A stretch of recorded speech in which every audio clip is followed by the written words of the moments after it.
You think that you need closure. You think you're chasing something that's going to just wrap it up in a pretty bow. You're going to have the understanding and you'll move forward. But the reality is you do not need that closure and you have got to stop changing and chasing it. And we're going to talk about that right now.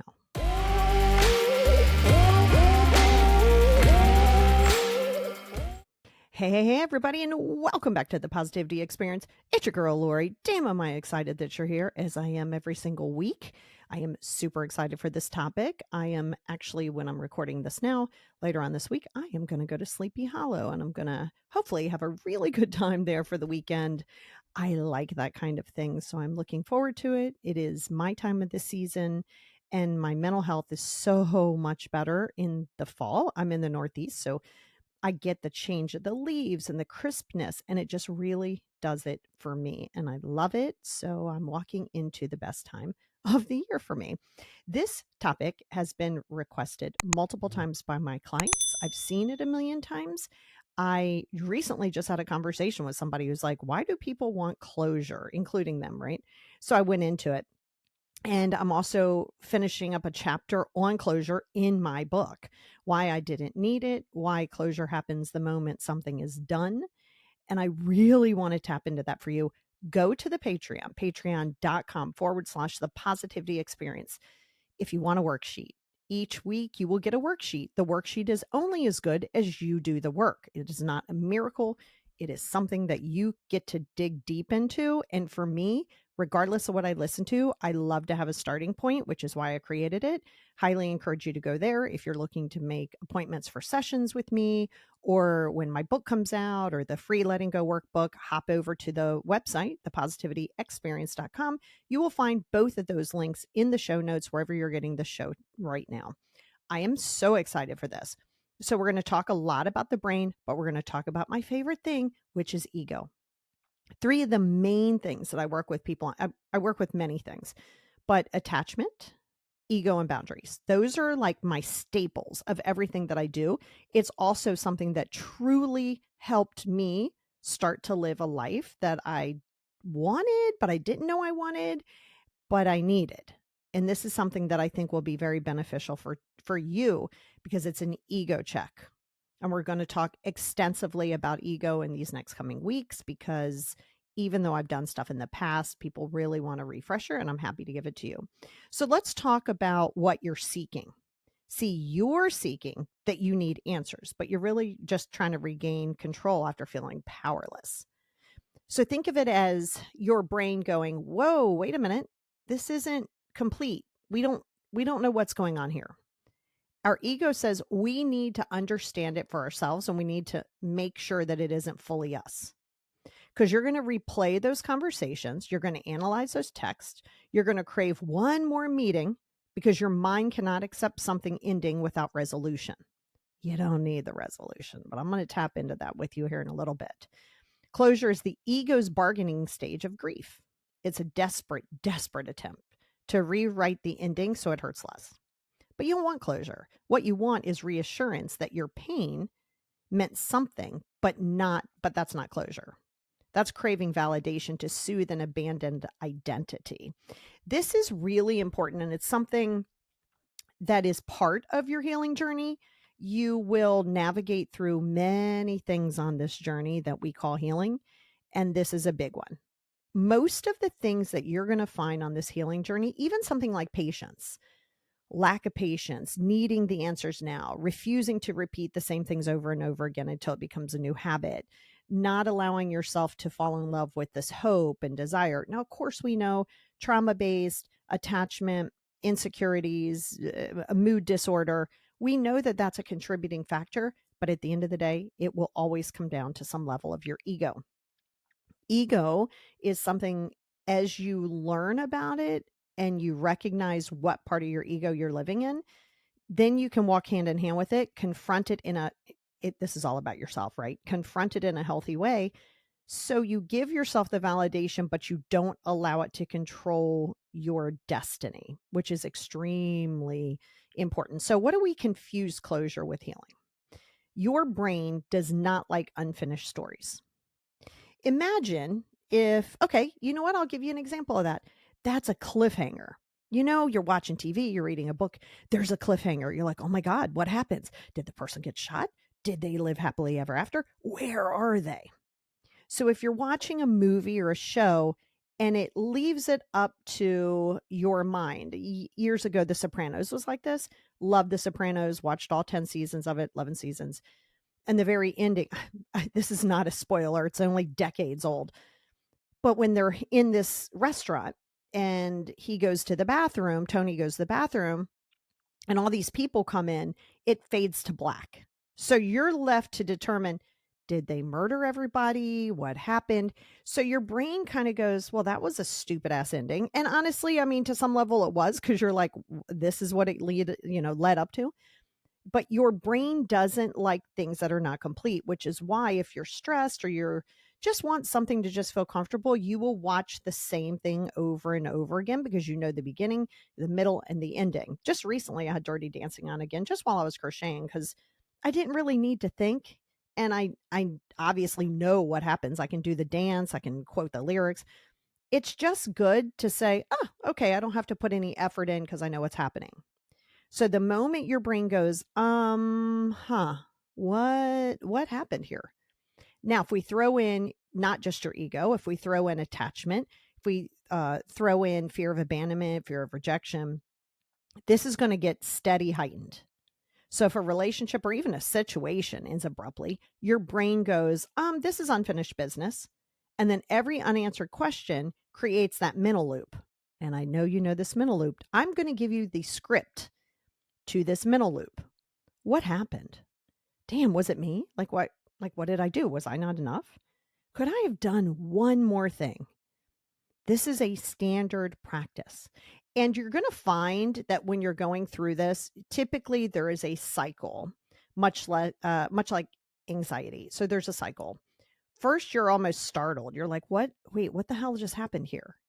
Now your ego, your interior brain, all of these things kick in and go, up, we need to know immediately that it isn't us. So you start playing out scenarios. You start saying, was it something I did?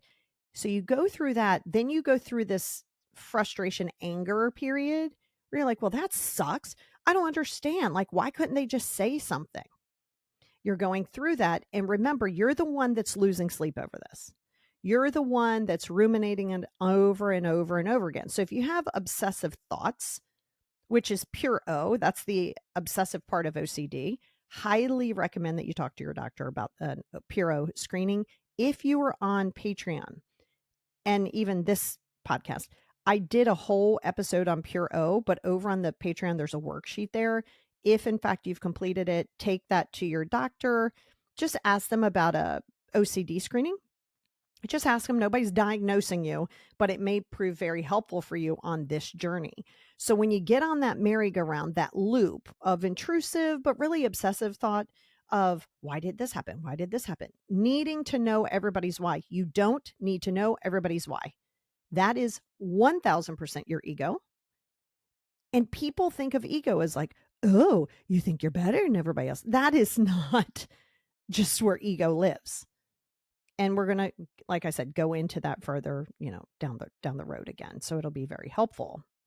But if those unanswered questions kick in, your insecurities are going to get heightened, which is why you want to be in a solid foundation of confidence within yourself. Confidence doesn't mean that you think that you're perfect. Quite frankly, it's the opposite. It just means that you can navigate through whatever life sends your way. And it ain't always going to be sunshine and roses. But knowing that you can navigate through it, you're not going to have the energy nor time to try to figure out that you need some level of closure. But your anterior cingulate cortex, that's your brain, that processes physical pain, and it also activates social rejection. If you find that you are in insecurity or in attachment or fear of being alone, abandonment, you are going to attach so much into social acceptance. I need to be accepted by everybody. This needs to make sense. I need to know I'm not alone. This is until you start really focusing on yourself, because after that, you're not going to need that. You will know that I'm going to be solid and the people around me will align with that. You're not going to go seek them, but you'll start to sit in alignment with people. And that's going to be very helpful down the road, but it's not going to be today. But that's why if you're ghosted or abandoned, it physically feels pain. So your nervous system says, oh, this disconnection is danger. And it becomes your way of chasing safety. But it isn't about clarity. It's about calming your nervous system. That's really what you're looking for. And if we throw in the need to be right, which is ego, you need to prove the point to them. You need to say, this is the pain in which you inflicted. No, we are going to pull right back from that. The moment you are projecting your pain, your frustration, your fears upon somebody else and expecting them to see it and take this accountability, you don't need that accountability. You don't need the accountability and closure to heal. Now, if you say, well, I need some kind of acknowledgement if they're going to stay in my life, why do you want to force them to stay in your life? Sure, if they're going to be around and there's going to be this respect of each other, of course, you can talk about it.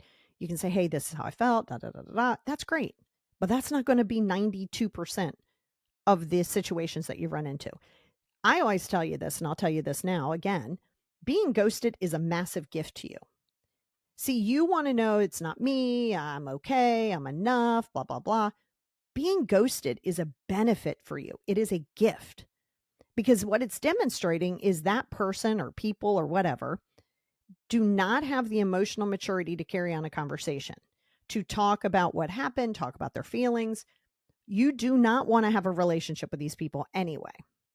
So your attachments or your idea of what a relationship looks like, you may have glommed that onto somebody and then they just like ghost out. And a lot of times that's for like after love bombing and stuff, but they ghost out.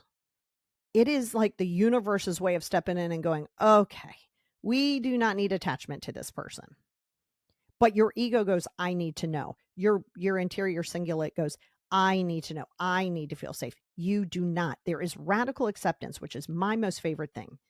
And it's why I'm writing about it in the book. I didn't need closure as to why was there molestation. I don't need to know that. I mean, even though I do know my dad was dealing with, he got released from World War II because of schizophrenia. It was not schizophrenia. It was manic depression, which is now what we know as, severe depression and bipolar. So we know that. It's what manic depression is. It's what they used to be classified as. So I'm aware of it. I don't need closure as to why that was taken out of me. I really don't care. And I'm not saying it in a way of like, oh, I've blocked it and I don't care. No, I really don't. And I do go into that a lot deeper in this other chapter that I've been working on. You do not have to do it. That's the beautiful thing. If you feel you need to hold on to it, by all means, go ahead, but you are going to prevent your growth. So when you're looking at it and you think you need it, like okay, let's use it in real time. This just came into my head. Why does my mom, okay, this isn't even just about closure. It goes into the why. Why does my mom side with my sister over me? Believe it or not, there's a level of closure that you want with that. But there's zero. Here's the problem with the why statements. There's nothing that somebody can tell you that's going to feel like enough for you. It will never happen. You will start moving that goalpost. If someone says to you, so let's say you need this why, your mind needs this closure. So let's go with this scenario. Finally, you run into this person. It's a friend. It isn't even like a lover. Run into this friend that you really haven't talked to. They kind of ghosted out, but they did kind of tell you, oh, we're not friends anymore. And they blocked you because they can. They don't need you to constantly nag them about the why. So you run into them 6 months later at a store. And, or at the bar, you're having a couple of drinks. So everybody's a little loosey-goosey. And you look and you go, I don't understand why, what happened? Like, why are we not friends anymore? You're seeking closure. So remember what you're looking for. And that person goes, well, honestly, like, do you really want to know? And you're like, absolutely. I've been chasing this for like a year, 6 months to a year. And they say, you're just really negative. I do not want to surround myself with negativity. Meanwhile, that is extremely valid. You don't want to surround yourself with constant chronic negativity. And they say, you know what? It was just really because they asked. So this is the closure you seek. And it just really wasn't for me. You were really pulling me down and I just had to distance. That's the closure that you seek. Are you going to accept that? Are you going to be like, great, thank you. That's all I needed to know? Are you going to say that? Great. Then that's exactly what you're seeking. Or are you going to start making excuses? Are you going to start trying to navigate to change their mind? This is the reason why closure is not needed, because there's always going to be a thing. And listen, I chase that with, molestation. And I even chase it with, why did my mom have to die? Why did these things happen? Why, blah, blah, blah, blah, why? Looking for closure with certain things. That will keep you stuck on a merry-go-round. And the moment you go, you know what? I don't need the reason. I don't need massive apologies. I'm going to tell you right now, and I know it's super controversial. You don't have to forgive. I'm going to tell you right now, one of the biggest things that has saved me on my journey. I was born with a mood disorder. I will always have anxiety. I walk hand in hand with it. I'm okay with it. I actually enjoy having it because it's scary. I don't like having it, but I know that all anxiety isn't bad. And since I'm intuitive, when that anxiety crops up in very meaningful times, it's very beneficial. It's when it's not that it's not beneficial. Kind of comes and goes. But here's the beautiful thing. Let's go back to the closure with the friend real quick. Be careful what you ask for. You just might get it. Are you willing to hear that it's you, or are you going to get defensive? Are you going to go, well, but I was going through, hard pass. You also can't ask for closure that you don't like. And what you're seeking is to be right, is to say it's not me, because that part of it comes in too. Well, I didn't do anything. Whoa, why are we getting defensive? That's your ego creeping in. I get it. We would all love to know why, but sometimes the truth of the why you don't really want. Be careful what you ask for. You just might get it. So closure isn't about that clarity. It's about calming your nervous system. It's still moving the goalpost. Why did this person break up with me? We were going along so well and they were so good. And it's like they flipped a switch and now we're just not together anymore. Because you want to go, is it me? What did I do? What did I say? Okay, first of all, regardless of what it is, that time's dead and gone. So you can sit there and play out the scenario over and over and over and over and over again. It isn't going to change it. And you're going to convince yourself that it's everybody else. Well, I can't believe that they did that. That was so stupid. Or you are going to then project it back on self on how stupid you are. Why could you not do that? Now we want to be careful because you're going to drift into victim mentality. And sometimes your ego will say it's okay to be in victim mentality. And you don't want to do that because this friend, this fictitious friend, just told you after you dragged it out of them that you were negative. So now you're going to go back into victim mentality to it. You don't need closure. If somebody leaves your life, closure happened the moment they walked out that door. That is closure. There isn't going to be something that is going to make you feel whole. You're chasing something that doesn't exist. You want it to be everybody else. So let's talk about what your ego's obsession is, because man, that little ego is obsessed about a lot of things. Your ego thrives on control, identity, and validation. That's mostly your id, which we're going to talk about in a future podcast. So your ego thrives on that control, identity, and validation. This is why what you're seeking is, you're right. It was me, not you. I can't believe that. This is just what I needed. Your brain and your ego says, absolutely not. You better own your stuff. Stop doing that. You're going to chase people having to have their accountability that you're seeking over and over again. But the reality is, when you do that, you are preventing any type of growth within your own self and your own relationships. So there's a Zeigarnik, it's this guy, Zeigarnik, which I never say his, Zeigarnik, I believe. And that's the effect, right? And that explains why you fixate on incomplete experiences. When a relationship or situation, by the way, ends abruptly, the brain flags them as unfinished business. We go back to that, right? But when something ends without explanation, the ego feels annihilated. Your ego feels bruised. Your ego is like, what the hell just happened? Absolutely not. And you sit there and you think that you're doing all of these favors by holding grudges. You are not. No one is losing sleep over you holding a grudge. No one is losing sleep over why you need to know something. I don't care what you think it is, how they should, why they're not. But your identity and your ego goes, absolutely not. I got to prove them wrong. Your worth isn't tied to that outcome, but your ego wants to be seen as right, worthy, or chosen. This is in general, this is life in general. If somebody comes in and they do the same job as you, maybe they make more money than you, or they get recognized more than you, or you feel, I do more work than them. Why do they get acknowledged? Because your ego wants to understand that question. Your ego, and now if I add in insecurities about already feeling some kind of way, and this person comes in, now you're going to get defensive. The universe is plentiful and there is enough to go around. Just because somebody does the exact same job as you, and maybe they're getting recognized, they're winning awards, they're getting raises, they're rolling up in the chain of command, there's still enough for you. It's not a one-off. But your ego also wants to be the top. So if you're going into insecurity, and let's say you say, I'm going to walk in this room, I am the best person in the room. That's your ego.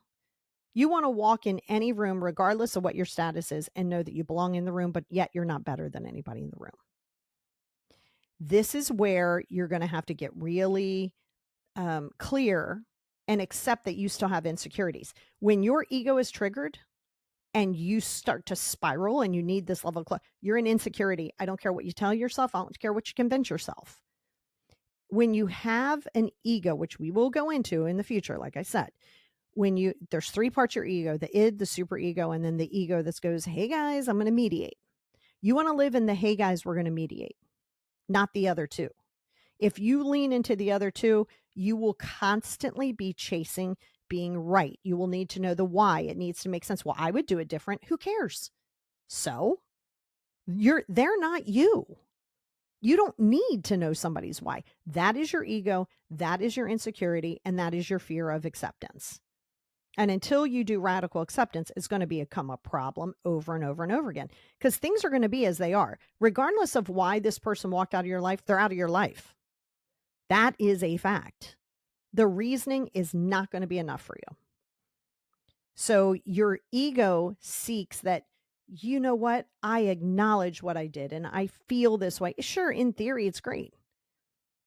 But you're waiting on something that isn't going to happen. You're going to breed resentment. You're going to take it out on other people. You're going to try to hold somebody's feet to the flame to fix what this other person did. You don't want to do that. If they can walk away, maybe I wasn't enough. So then the ego tries to resolve that balance by chasing understanding, an apology, or redemption. But it isn't about the truth. It's about the narrative the narrative control that you want to feel like you could have influenced the outcome, because that illusion feels safer than helplessness. Then your ego confuses resolution with redemption, and it wants to win, not heal. That's the key. You want to win. You don't want to heal. Because to heal means you lay down your sword. The world doesn't owe you everything. You, me, or anybody else. Oh my gosh, you hurt me. I need you to repent and repent and repent and repent and acknowledge. Then what? Then what happens? Then you got to be real careful. Now, let's say you're on the other side of that. Now, let's say it isn't you. You're on the other side of somebody's ego. And they're hounding you for all of disclosure. They're hounding you for that. Don't engage in this behavior. Because then your ego goes to battle with their ego. Their ego says, you better know that this is right. And then your ego goes, oh, hell no. So it's two egos clashing together. Don't feed that. You got to let your ego know, I don't need to be right. The sun is pink with purple dots. Sure is. 2 + 2 is 7. Yes, it is. You're selfish. Sure am. You got to stop trying to be right. You can be happy or you can be right. I mean, that's just where it's going to go. And looking at that closure, you're looking for self-validation that you will always chase. And that's why you want to address these things of insecurity, foundation of support. So it's the narrative of control. You also want to say, if I could have done this, it would have been different. No, no, you have no proof of that. I did that game, by the way. for years. If my mom wouldn't have passed before my 14th birthday, my life would have been so much better. Now, fact is, it would have been different. That does not mean it would have been better.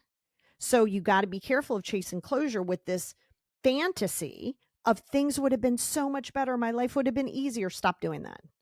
Because now you're going into victim mentality. Oh, I was there. I lived it. It's up to you to say, can I put this sword down? But until you do, you're going to stay in a lot of anger, which is fear, frustration, and hurt.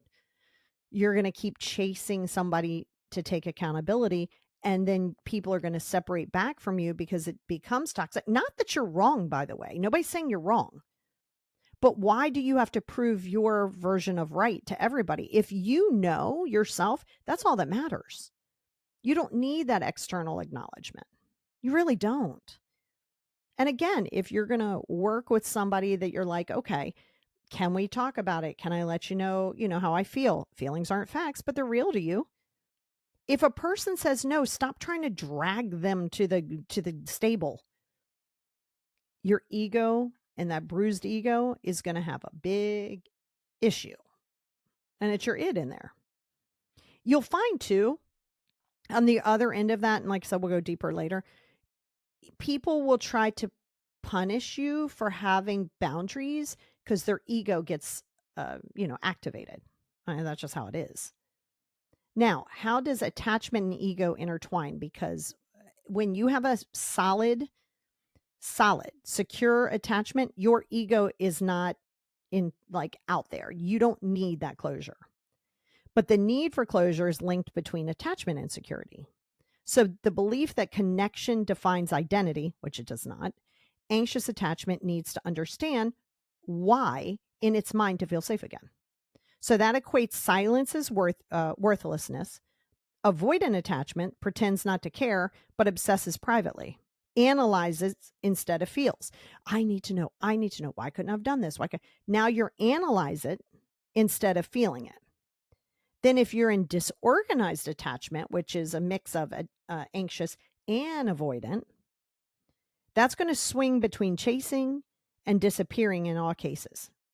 Then closure becomes a coping mechanism for managing your abandonment.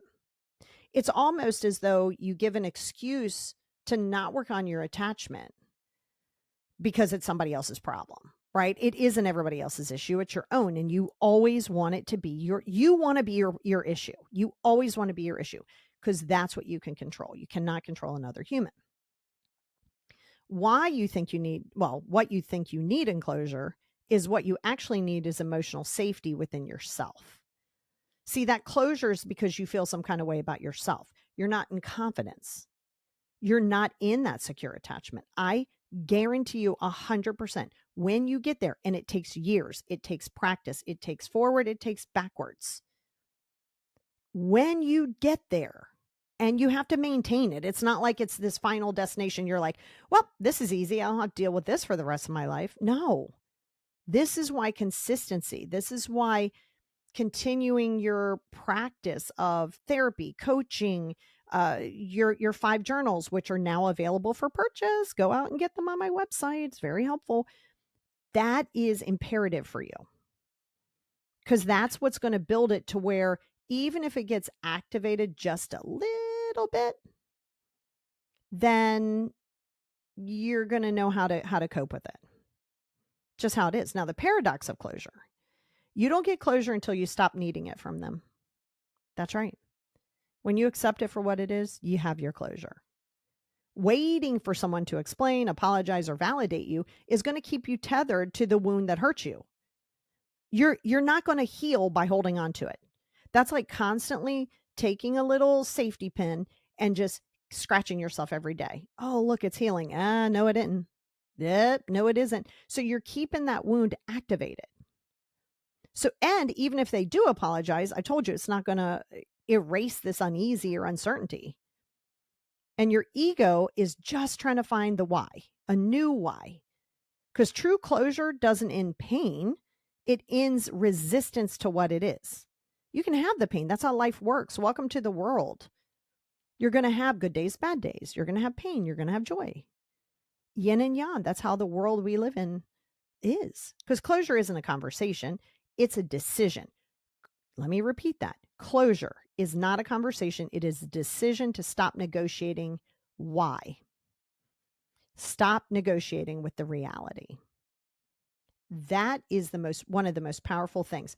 Again, I want to repeat that. True closure doesn't end the pain. And your ego wants to find that why, but this is a decision to stop negotiating with reality. Radical Acceptance 101. Also have a podcast on that. Now, there's inner mechanics of closure. When you crave closure, what you really want is understanding justice, reconnection, or validation. Then those are all ego driven needs to soothe, but they don't really heal. They don't heal. They don't heal. Healing begins when you stop trying to close the loop externally and start completing the emotional cycle internally. You have to feel it. You have to work through emotions, how to feel them. I have a podcast on that too. How do you feel your feelings? What does that look like?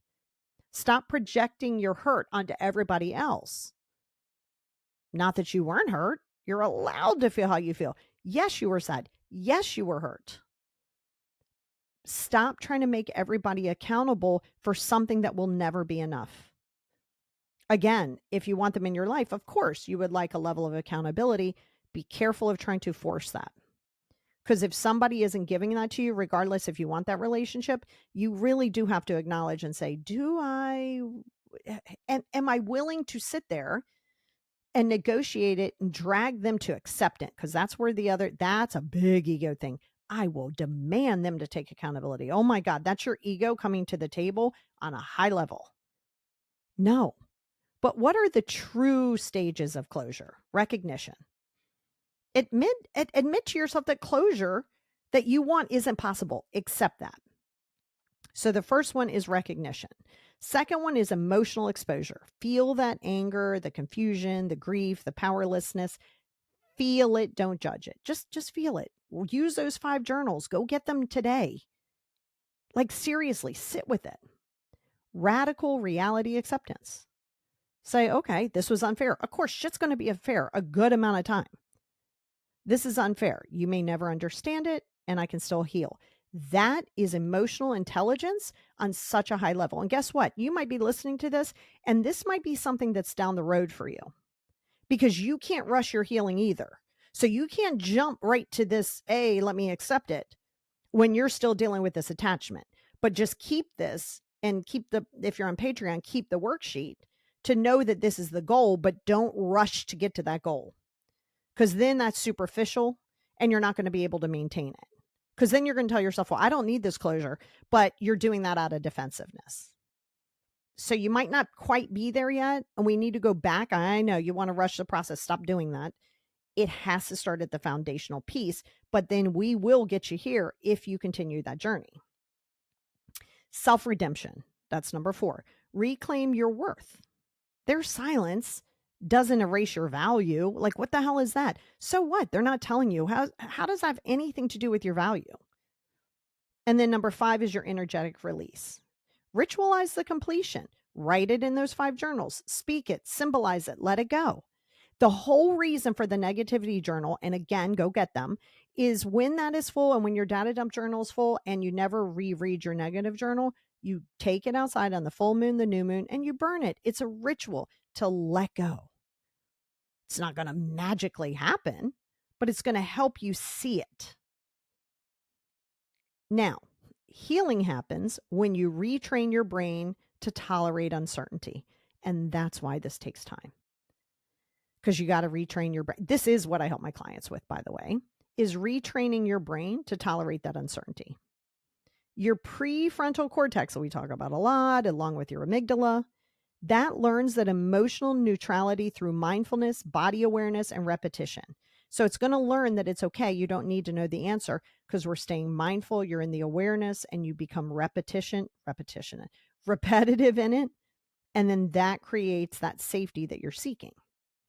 Then each time that you choose not to check or revisit, you rewire like your neuro pathways, you're rewiring that reward circuit. You're going to rewire it to be like, it's okay. Like, I don't need to know. That is your ego. And if you find that you get defensive, we definitely want to work on that. Defensiveness isn't helping you. That's ego, that's insecurity, blah, blah, blah. We already know this. But peace replaces the need for explanation. Your closure loop ends when your nervous system learns that, hey, not knowing is safe. Because essentially what you're doing is you need to retrain your nervous system to say, hey, this is great. I don't love it, but I don't need this to heal. I don't need this to move forward. Sucks. Let me write it. Let me journal it. This is how I feel. I feel uncertain. Cool. That's all that matters. You validating your own feelings is plenty. Someone waiting for somebody else to validate it is a very short-term thing. So let's play this game. Somebody leaves you, a friend, lover, whatever, and you're hurt. For what? Okay, so you see them, they take this, they're atoning for all of this, and you're like, good, that's right. That's right, you hurt me. To try to prove a point is always your ego, always. If you're not willing to be misunderstood, you're going to just constantly be chasing things. So let's say you get this magical answer that you think that you're seeking. Like, yeah, I knew I was right. You think all of a sudden that's going to end? No, it is not. It is absolutely not. Because now you're going to move that goalpost. Well, that's right. They were wrong. They should have done this before. Now we start negotiating with that. You keep moving this goalpost. They gave you this magical answer that you wanted. You are not just going to be like, yeah, that's exactly what I needed. Absolutely not. You're still going to lament over it.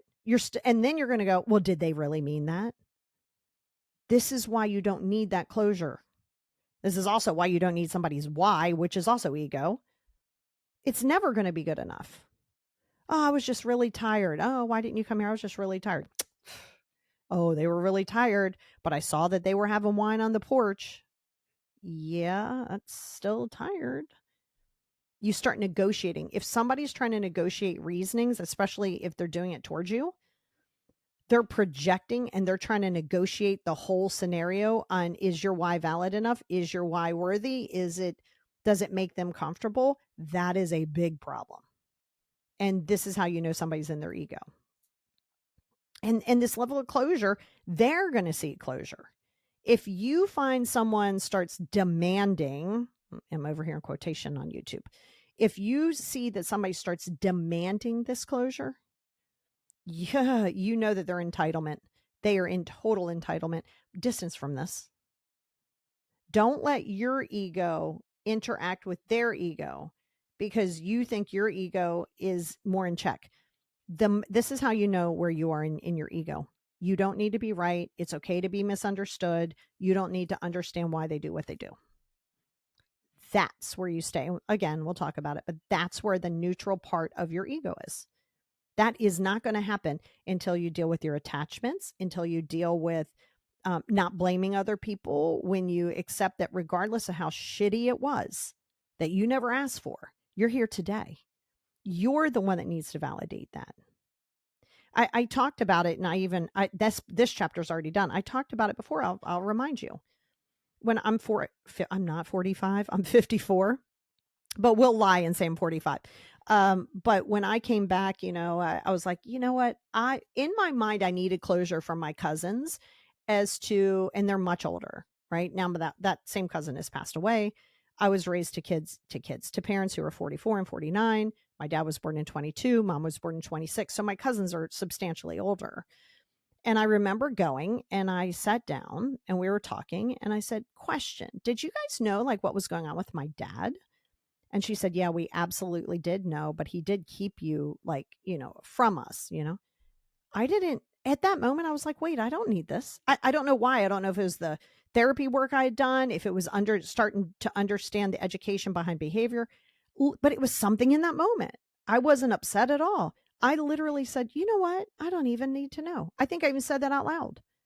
It didn't matter. Why do I care at 31 years old that somebody didn't come and rescue me at 13 during molestation? Why does that matter? And that's not in a cold place like, oh, you're shutting down. I'm not. I don't care because it doesn't matter. There was nothing that they were going to say in that moment in time that was going to make any difference. And literally, we talked about it. And in my mind, I was expecting this big conversation. Afterwards, I looked, I said, it doesn't matter. I do remember saying it doesn't matter.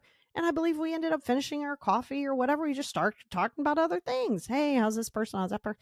I did not need closure. I don't need to know why somebody didn't come rescue me 20 years later. It is what it is.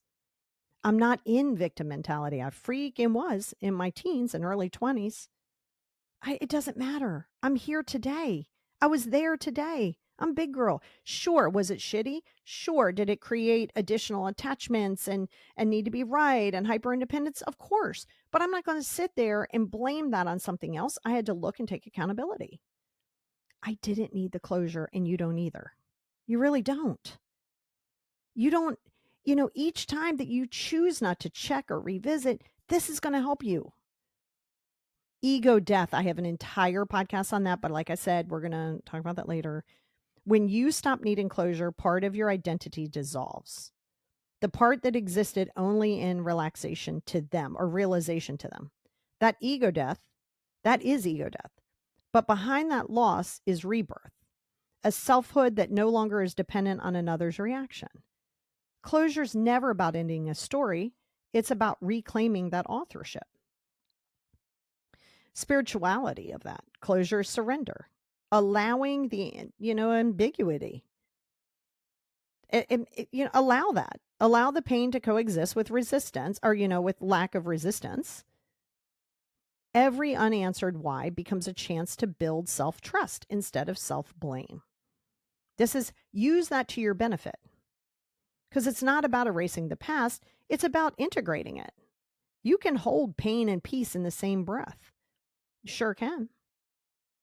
Because the need for closure is your ego's last way of trying to stay connected. This is why people don't block people. Immediately, if I'm working with a client, I'm like, why are we still following people? Why do we know what people are doing? Stop trying to hold on to prove a point, to see that it really isn't you, to somehow or another convince yourself that you are staying connected. Why are you doing that? Ego.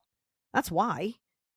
You don't need to stay connected. Peace begins when you stop asking questions that have no answers, because it's never going to be enough. Then you have to ask yourself, where am I still chasing understanding instead of acceptance? I need you to live here. When you get done this podcast, tape it to your forehead, skywrite it in the sky, and really sit with that. Where am I still chasing understanding instead of acceptance? Because chasing understanding will keep you in a negative loop. Acceptance will not. That's where you grow. That's where emotional maturity is. Why am I trying to control through clarity? Ask yourself that. What would healing look like if I accepted this as the ending? This is it. I don't know, period. I accept it. And then you create a new beginning within yourself. See, you're not going to know those things until you do them. You're not going to accept them as safe until you lay down the sword of being right. You know your truth. You don't need to be understood through it. I'm going to go back to my cousin. What could she have said to me? In all honesty, well, we tried, but okay, we tried, but this and that. Why does it doesn't matter?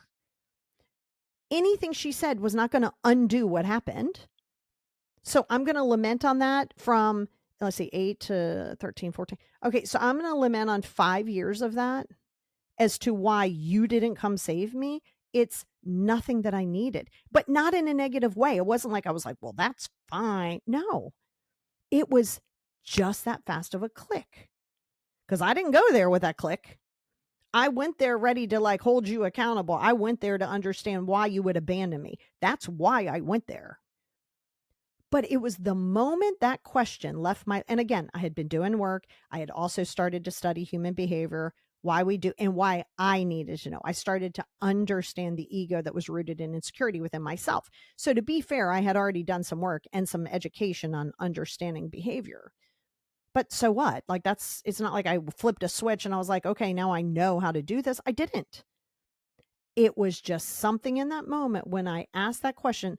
I literally said, I don't need the answer. I asked the question. It went, and I was like, you know what? I don't need to know. It doesn't matter. So immediately in one sentence was like, I need to understand why you abandoned me, to, wait a minute, I don't need to know that, within 2 seconds. That may not work for you. That may not happen for you. I definitely didn't think it was going to happen for me. But you got to work on it. To get there means you got to focus on yourself, focus on your ego, focus on healing, focus on not blaming. It's going to take time. I'm happy to help you. Get on my books. Let's do this. And jump over to Patreon. Let's go over to Patreon. Let's work on the worksheet. It's a good place to start. It's not a miracle. And you don't need the answers. You don't need to know why. But you do need to know that everything that you're looking for in closure is right with you, with the acceptance of knowing that you're valid without any of that.